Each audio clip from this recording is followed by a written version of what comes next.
Today I would like to talk about the 5 stages of grief as described by Elizabeth Kubler-Ross. Elizabeth was a Swiss-American psychiatrist, a pioneer in near-death studies and the author of the groundbreaking book on death and dying, published in 1969. This is where she first discussed her theory of the 5 stages of grief, also known as the Kubler-Ross model.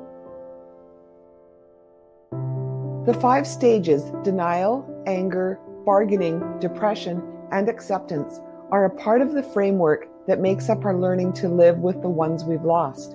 They are tools to help us frame and identify what we may be feeling. So let's take a look at the 5 stages.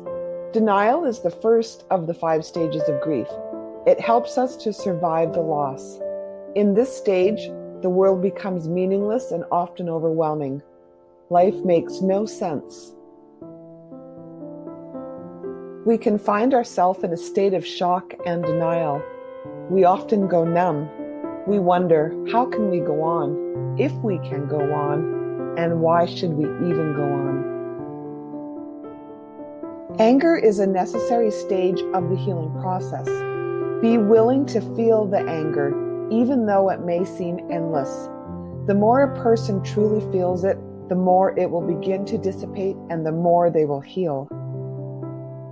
There are many other emotions under the anger, and they will come in time. But anger is the emotion we are most used to managing. We usually know more about suppressing anger than feeling it. The anger is just another indication of the intensity of the love that has been lost. Let's talk about bargaining. After a loss, people will often be willing to do anything if their loved one could have been spared. We want life returned to what it was. We want our loved one restored.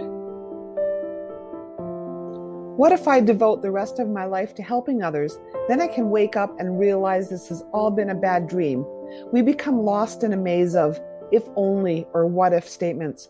We want to go back in time. If only, if only, if only.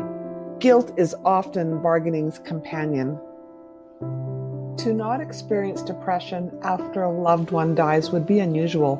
When a loss fully settles in with the realization that your loved one didn't get better this time and is not coming back is understandably depressing. Empty feelings present themselves and grief enters our life on a deeper level, deeper than we ever imagined. This depressive state feels as though it will last forever. Depression after a loss is too often seen as unnatural, a state to be fixed, something to snap out of. Acceptance is often confused with the notion of being all right or okay with what has happened. This is not the case.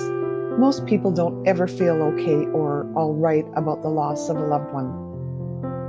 This stage is about accepting the reality that our loved one is physically gone and recognizing that this is our new permanent reality. We will never really like this or make it okay, but eventually we accept it. We learn to live with it. We learn how to live without them. It's important to remember that these stages are not set in stone to occur exactly as described. Grief affects everyone differently, and time does not count. Some people may experience all the stages in that order, while others may bounce around from stage to stage and then back again. Understanding about these different levels, different time frames, and different stages will help you to help someone else understand that what they are going through is completely normal and completely natural.